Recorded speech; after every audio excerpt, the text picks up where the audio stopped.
ఎక్కడికి వస్తాము? ప్రభు దగ్గరికే వస్తాం. కనుక ఇప్పుడు ప్రభువునే ధ్యానం చేద్దాం. యేసు ప్రభు యొక్క జీవితాన్ని ఈరోజు బైబిల్ స్టడీ కనుక, మరి ఎందుకో బైబిల్ స్టడీ అని చెప్పారు, ఇప్పుడు కూడా ప్రభు అది తలపిచ్చాడు. హెబ్రీయులకు రాసిన పత్రిక 12వ అధ్యాయము 2వ వచనాన్ని అందరము కలిసి చదువుకున్నాం. హెబ్రీ 12వ అధ్యాయము 2వ వచనాన్ని అందరం కలిసి చదువు. ఇంత గొప్ప సాక్షి సమూహము మేఘం వల్లే మనల్ని ఆవరించి ఉన్నందున మనం కూడా ప్రతి భారమును సులువుగా పాపం విడిచిపెట్టి విశ్వాసమును కర్తయు దాన్ని కొనసాగించువాడనైనా యేసు వైపు చూచుచు మన ఎదుట ఉంచబడిన పందెములో పరిగెత్తును. ఆయన తన ఎదుట ఉంచబడిన ఆనందం కొరకై అవమానం నిర్లక్ష్యపెట్టి సిలువను సహించి దేవుని సింహాసనమున ఆసీనుడై ఉన్నాడు. కనుక యేసు ప్రభు మనకు మాదిరిగా ఉంటూ ఉన్నాయి. కనుక అపోస్తలుడైన పౌలు గారు ఏమన్నారంటే, ఫిలిప్పీ రాసిన పత్రికలో, ఫిలిప్పీ రాసినటువంటి పత్రిక 2వ అధ్యాయము 5వ వచనాన్ని అందరం కలిసి చదువుకుందాం.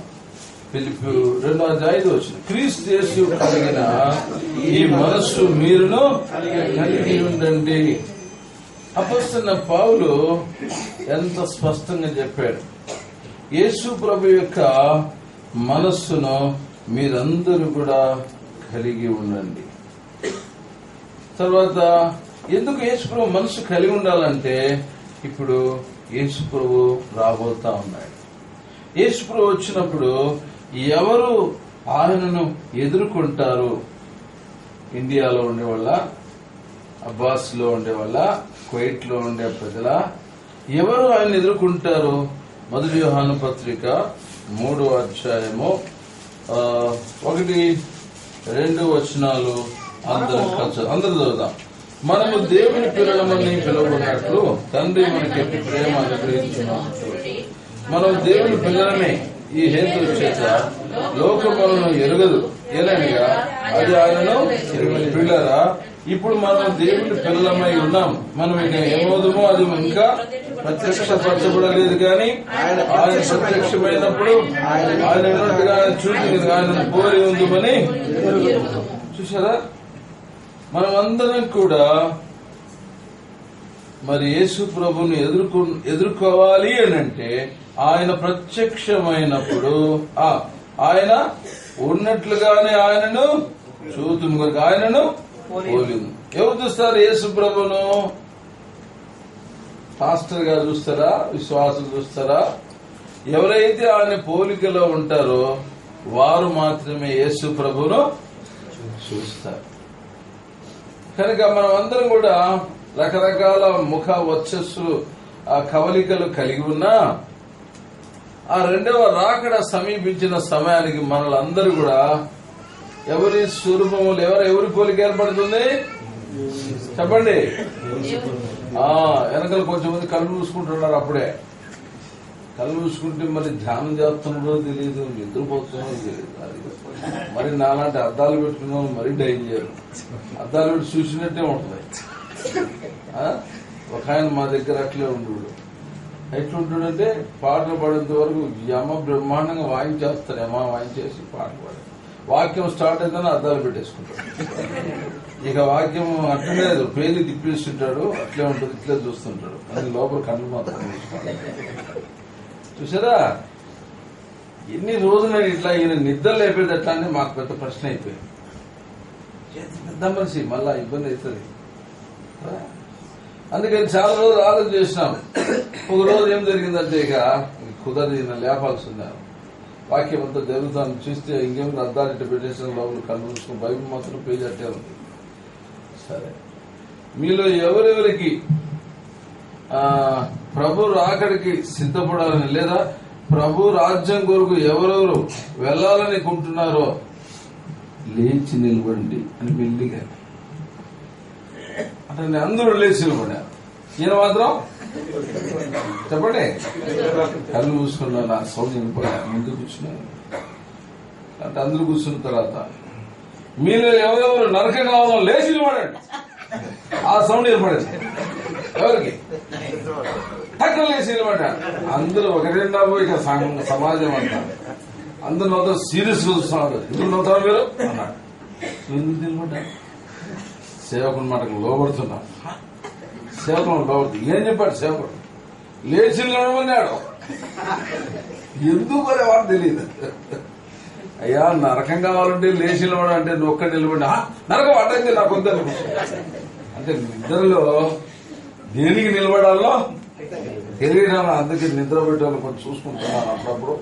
మీరు వచ్చింది నిద్రపోవడానికి కాదు, నేను వచ్చింది మిమ్మల్ని నిద్రపోసడానికి కాదు. నేను నిద్రపోను, మిమ్మల్ని నిద్రపోని. కనుక వాక్యం జాగ్రత్తగా వినాల.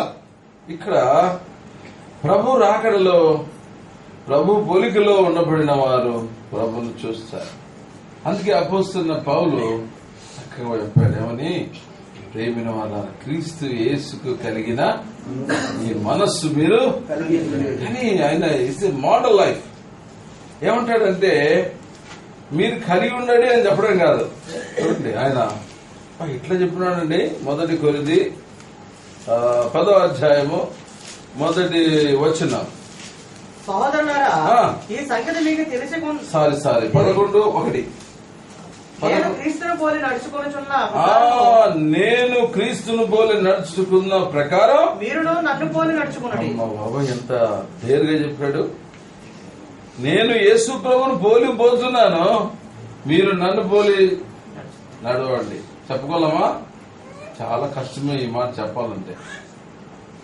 నేను ప్రభువును పోలి నడుచుకుంటున్నా, మీరు కూడా నన్ను పోలి నడుచుకోండి అనే మాట చాలా ఆయన చెప్పినాడు. ప్రభు జీవితము ఆయనలో ఉంది కనుక ధైర్యంగా చెప్పాడు. నేను ప్రభువును పోలి నడుచుకుంటున్నాను, మీరు నన్ను పోలి క్రీస్తు యేసు కలిగిన ఈ మనస్సు మీరు. యేసు ప్రభు మనస్సు ఎలాంటిదో ఒకసారి చూద్దాం. ఎలాంటిది యేసు ప్రభు మనస్సు కదా? మత్తయి సువార్తలో స్టార్ట్ చేద్దాం. యేసు ప్రభు యొక్క మనస్సు ఎలాంటిదో, యేసు ప్రభు యొక్క మనస్సు ఎలాంటిదో 3వ అధ్యాయము. యేసు ప్రభు యొక్క మనస్సు ఎలాంటిదో చూడండి. 3వ అధ్యాయం 13వ వచనం నుండి చదవండి. ఆ సమయమున యోహాను చేత బాప్తిసం పొందుటకు యేసు గలిలయ నుండి యోర్దాను దగ్గరనున్న అతని యొద్దకు వచ్చెను. అందుకు యోహాను, నేను నీ చేత బాప్తిసం పొందవలసిన వాడనై ఉండగా నీవు నా యొద్దకు వచ్చుచున్నావా అని ఆయనను నివారింపజూచెను గాని యేసు, ఇప్పటికీ కానిమ్ము, నీతి యావత్తు ఇలాగ నెరవేర్చుట మనకు తగి ఉన్నదని అతనికి ఉత్తరమిచ్చిన గనుక అతడు లాగు కానిచ్చెను. యేసు బాప్తిసం పొందిన వెంటనే నీళ్లలో నుండి ఒడ్డునకు వచ్చెను. ఇదిగో ఆకాశం తెరవబడిను, దేవుని ఆత్మ పావురం వలె దిగి తన మీదకు వచ్చి చూచెను.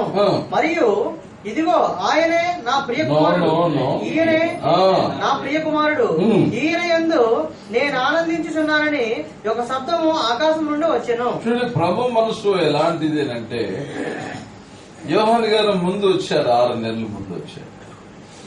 మారు మనసు నిమిత్తము బాప్తిస్మం ఇవ్వడానికి వచ్చినాడు. యోర్దాను నదిలో బాప్తిస్మం ఇస్తూ ఉన్నాడు. ఆ లైన్ లో క్యూలో ఎవరు వచ్చి నిలబడ్డారు? ప్రభువైన యేసుక్రీస్తు వారు వచ్చి నిలబడ్డారు. నిలబడతానే యోహానుకు ఆశ్చర్యం అయిపోయింది. అదేంటి ప్రభువా, మీరు ఇక్కడ వచ్చి రావడం ఏంటి? నన్ను నీతి యావత్తు ఇలాగూ నెరవేర్చమని తాగి ఉన్నారు.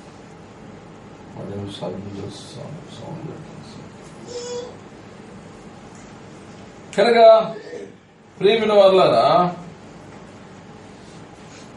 ప్రభు మనస్సు ఎలాంటిదంటే, యోహాను తండ్రి ముందు నిన్ను భూలోకాన్ని పంపించాడు. దేనికి? మారు మనస్సు నిమిత్తము బాప్టిజము. దేవుడు నీకు పని నిమిత్తం పంపించినాడు యోహాను, కాబట్టి నేను పెద్దవాడినైనా నీ చేత బాప్తిసం తీసుకుంటున్నా. ఎందుకు తెలుసా? దేవుడిచ్చిన అధికారానికి నేను లోబడుతున్నా. అర్థమైందా? చాలా డీప్ థింగ్స్ ఇవి. దేవుడిచ్చిన అధికారానికి నేను దేవుడు ఒక అధికారం ఇచ్చి పంపించాడు యోహాను. నీకు ఏం అధికారము? మారు మనసు నిమిత్తము బాప్తిస్మీ అన్నాడు. కాబట్టి దేవుని అధికారాన్ని నేను లోబడుతున్నా. దేవుడు నీకు అధికారం ఇచ్చినాడు, దాన్ని బట్టి నీకు లోబడుతున్నా. నాకు బాప్తిస్మీ. ఎంత గొప్ప మనసు వేసుకో. ప్రభు మనసు ఎలాంటిదంటే దేవుడు ఇచ్చిన అధికారానికి లోబడి ఉండాలి.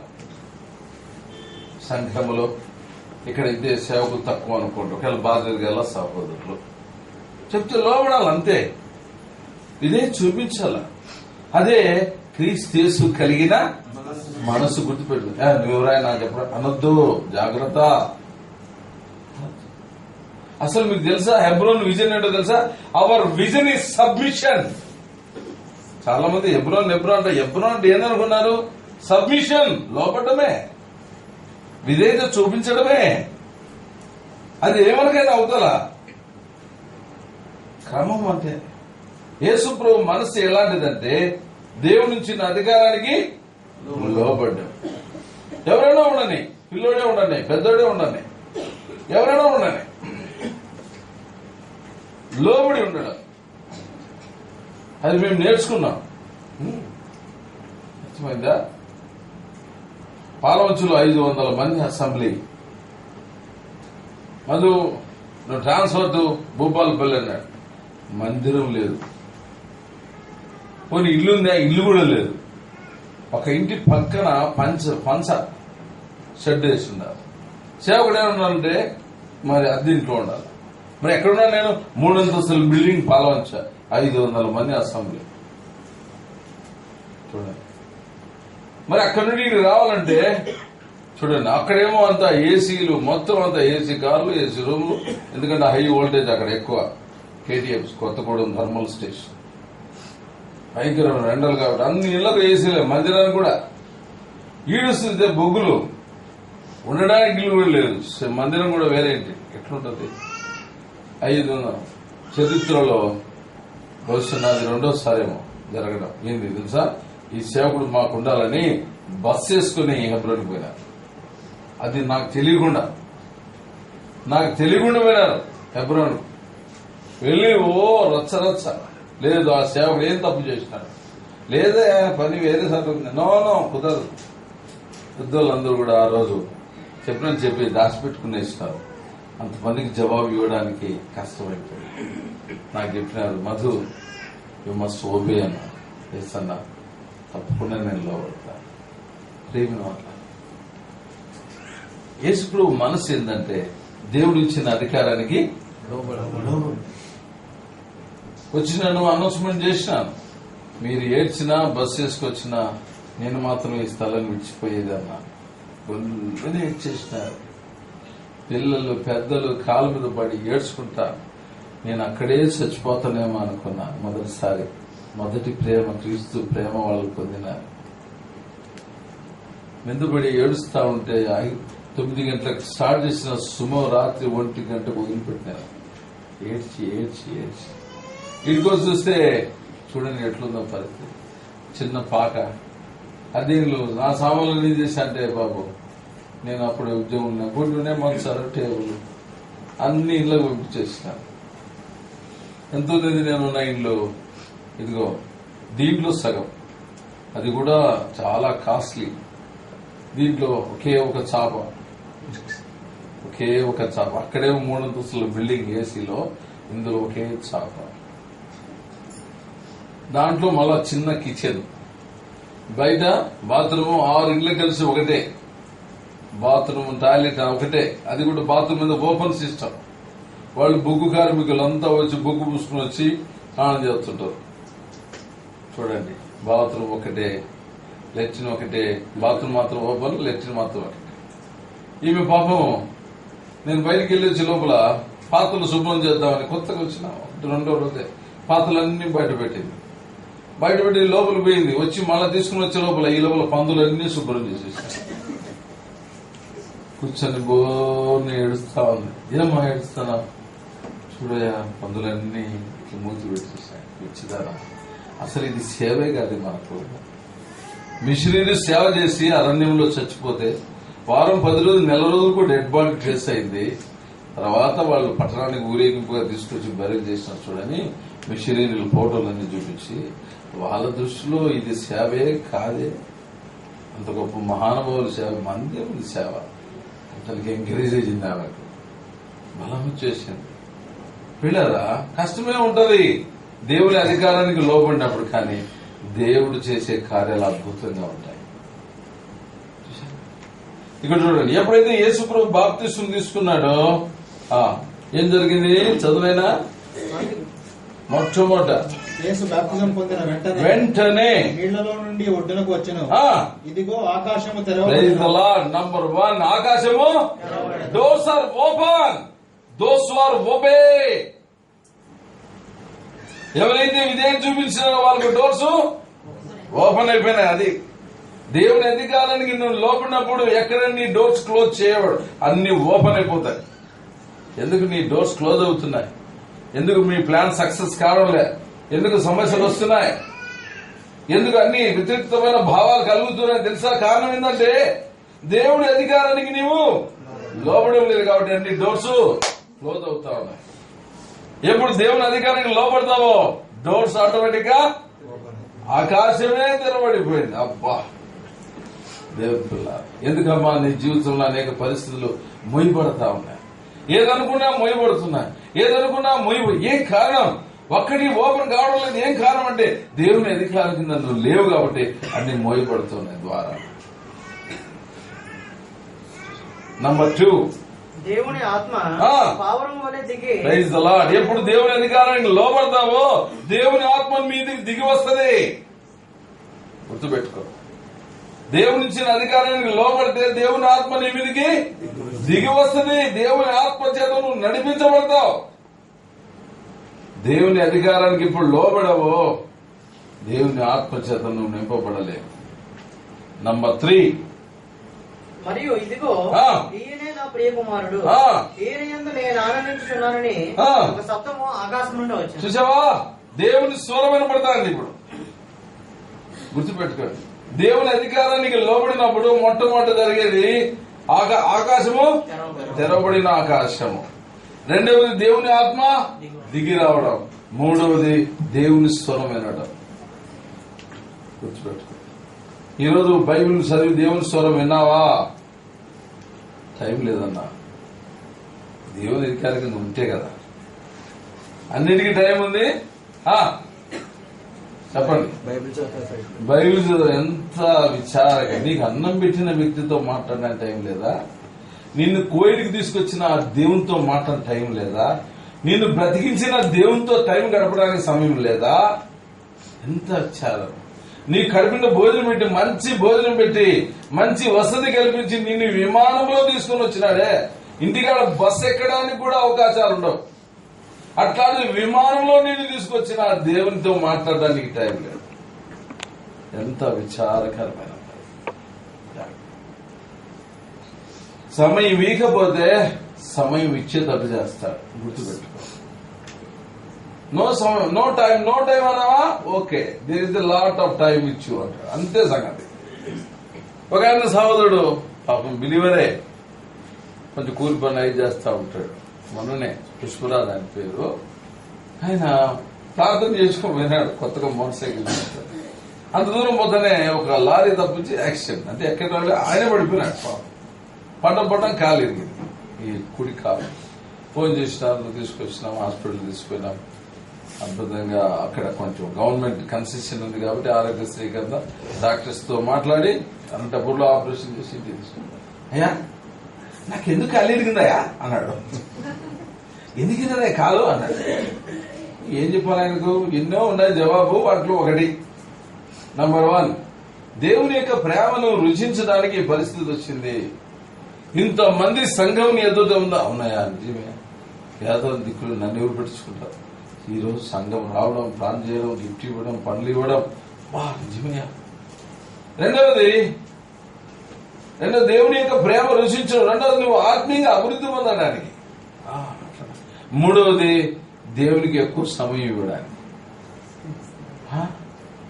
ఎంత టైం ఇచ్చాను? పని నిలే అప్పుడు 10 నిమిషాల కంటే ఎక్కువ ఇవ్వదండి.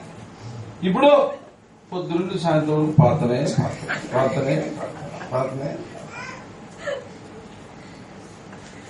గుర్తు పెట్టుకో బిడ్డ, నవ్వుతున్నావు. టైం ఇకపోతే నీకు ఎంత టైం ఇవ్వాలో ఇస్తాడు, ఎంత టైం కావాలో ఇస్తాడు. ఒక్క తుంటినాలు ఇరిగితే అయిపోయింది సంగతి. ఎన్ని గంటలైనా పక్కన చేసుకోవచ్చు, ఎన్ని గంటలైనా బైబిలు చదువుకోవచ్చు, తప్పించుకోలేదు. కనుక ప్రియులారా, దేవుని స్వరం మొదటిది ఆకాశము తెరవబడింది. రెండవది దేవుని ఆత్మ దిగి వచ్చింది. మూడవది దేవుని స్వరం వినబడింది. దేవుని అధికారానికి లోబడితే దేవుని స్వరం వింటావు. నిజంగా అద్భుతంగా పరిశుద్ధాత్ముడు తలంపులు ఇస్తున్నారు. మొదటి సమూయేలు గ్రంథం. మొదటి సమూయేలు గ్రంథం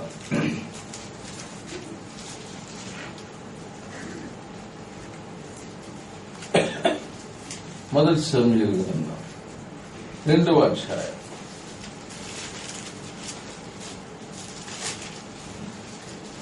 12వ వచనం. ఒక్క చదువు. ఏలీ కుమారులు యెహోవాను ఎరుగని వారై మిక్కిలి దుర్మార్గులై ఉండిరి. 18వ వచనం. బాలుడైన సమూయేలు నారతో నేయబడిన ఏఫోదు ధరించుకుని యెహోవాకు పరిచర్య చేయుచుండెను. 26వ వచనం.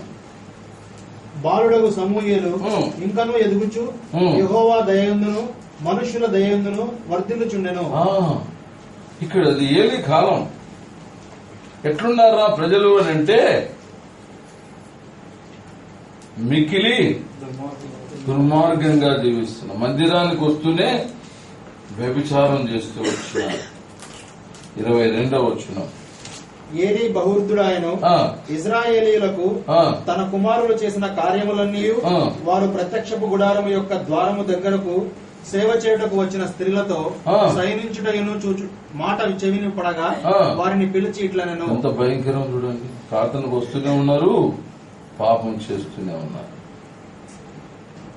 ఇలాంటి సిచ్యువేషన్ జరుగుతుంది ఆ దినాలు. ఈ రోజు కాదు, ఆ దినాల్లో.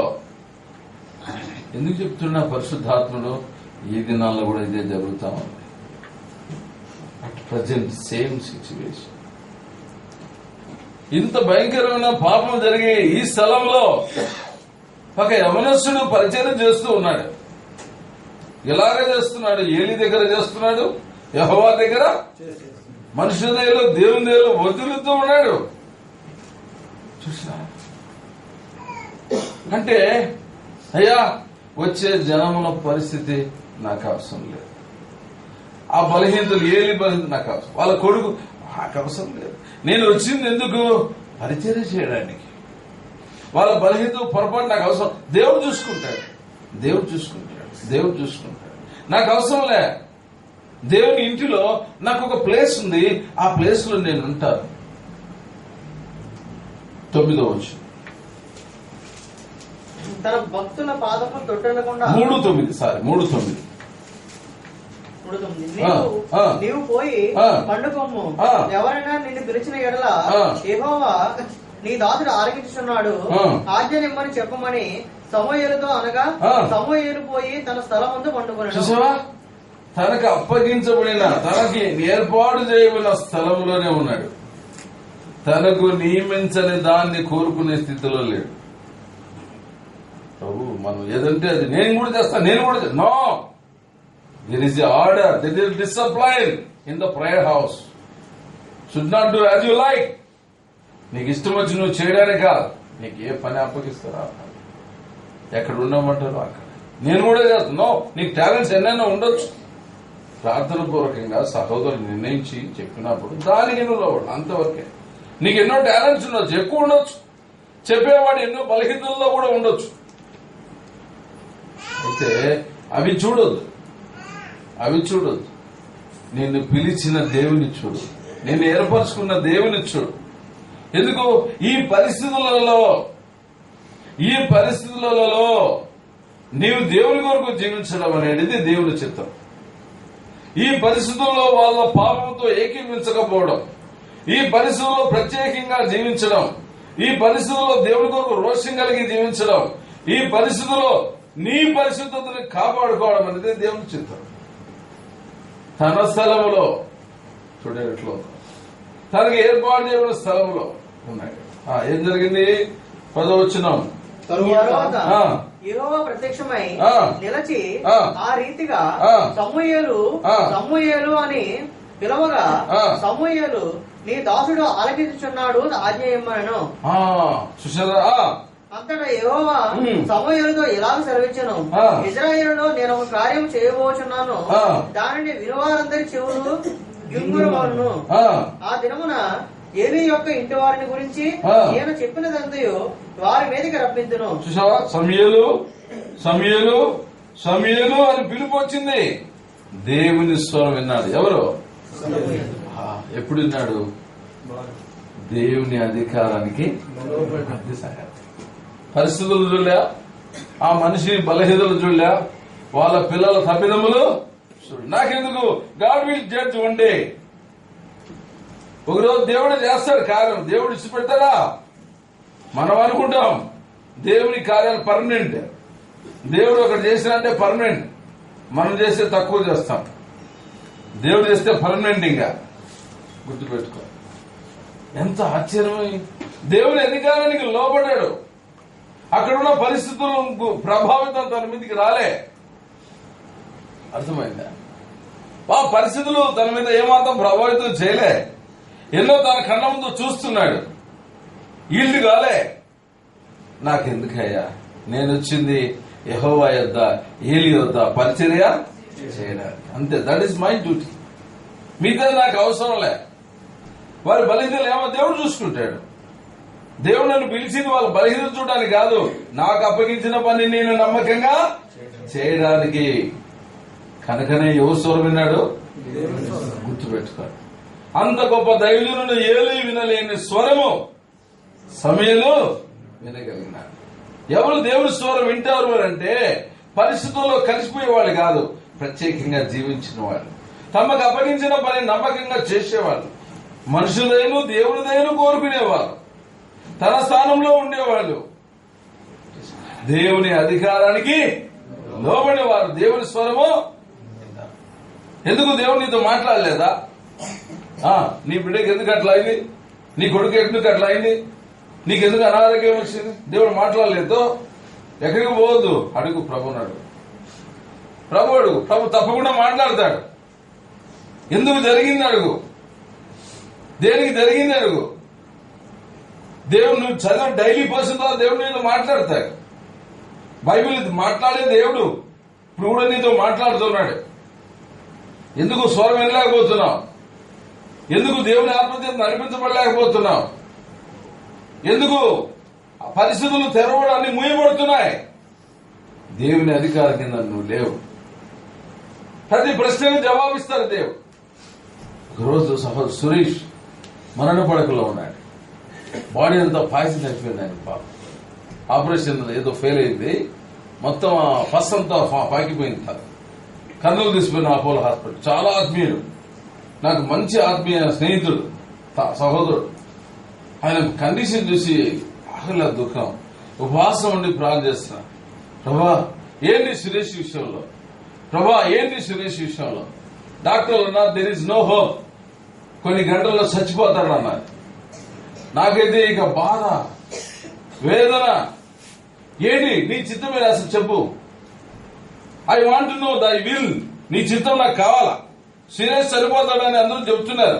నువ్వు చెప్పాలి ప్రభా, నాతో ప్రార్థన చేస్తున్నా. డైలీ పోర్షన్ పిలుపు రాసిన పత్రిక